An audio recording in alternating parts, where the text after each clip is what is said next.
चुनी हुई सरकार, आम आदमी पार्टी की सरकार, अरविंद केजरीवाल की सरकार के खिलाफ एक बहुत बड़ा राजनीतिक षड्यंत्र प्लान किया जा रहा है।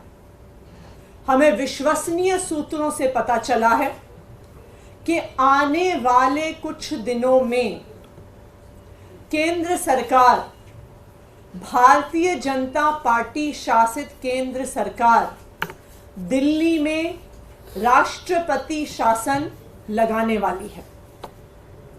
इसके कई संकेत पिछले कुछ दिनों से दिख रहे हैं।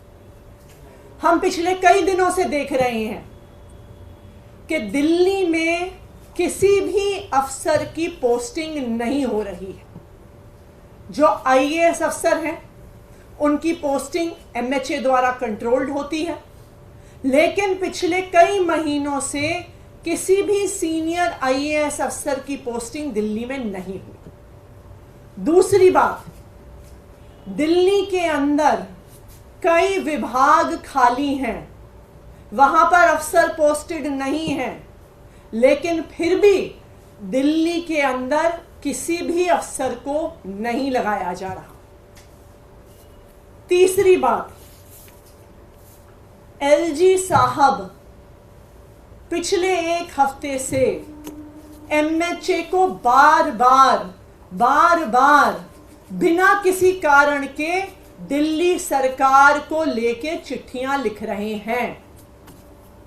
कहते हैं कि मंत्रीगण मीटिंग में नहीं आते, कहते हैं कि मुझे चर्चा करनी है, मैंने मीटिंग पे बुला रहा हूं, ये मीटिंग में नहीं आ रहे हैं। ये वही एलजी साहब हैं जो कोर्ट में खड़े होके कहते हैं कि जी ये ट्रांसफर्ड सब्जेक्ट है, मेरा इससे कोई लेना देना नहीं है। तो जब आप कोर्ट में कहते हैं कि आपका पानी के मुद्दे से, पोल्यूशन के मुद्दे से कोई लेना देना नहीं है, जब वो ट्रांसफर्ड सब्जेक्ट है, तो आप एमएचए में उसके बारे में चिट्ठी क्यों लिख रहे हैं?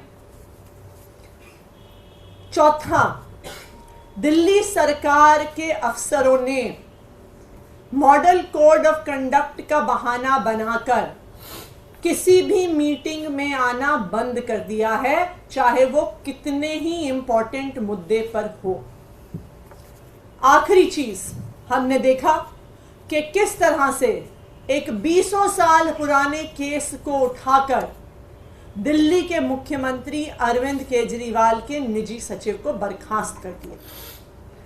तो ये सारे लक्षण दिखा रहे हैं कि एक बहुत बड़ी साजिश हो रही है, दिल्ली की सरकार को गिराने की साजिश हो रही है, अरविंद केजरीवाल की सरकार को गिराने की साजिश हो रही है, और दिल्ली में राष्ट्रपति शासन लगाने की साजिश हो रही है। मैं दिल्ली के लोगों को भी बताना चाहती हूं कि आपको इन राजनीतिक साजिशों से डरने की जरूरत नहीं है। जब तक अरविंद केजरीवाल जी दिल्ली के बेटे के तौर पे खड़े हैं, चाहे वो जेल के अंदर हो, चाहे वो जेल के बाहर हो, वो दिल्ली वालों के हक की लड़ाई लड़ते रहेंगे। चाहे हमें इस लड़ाई को सड़क पर लड़ना पड़े, चाहे हमें इस लड़ाई को कोर्ट में लड़ना पड़े, चाहे हमें इस लड़ाई को संसद में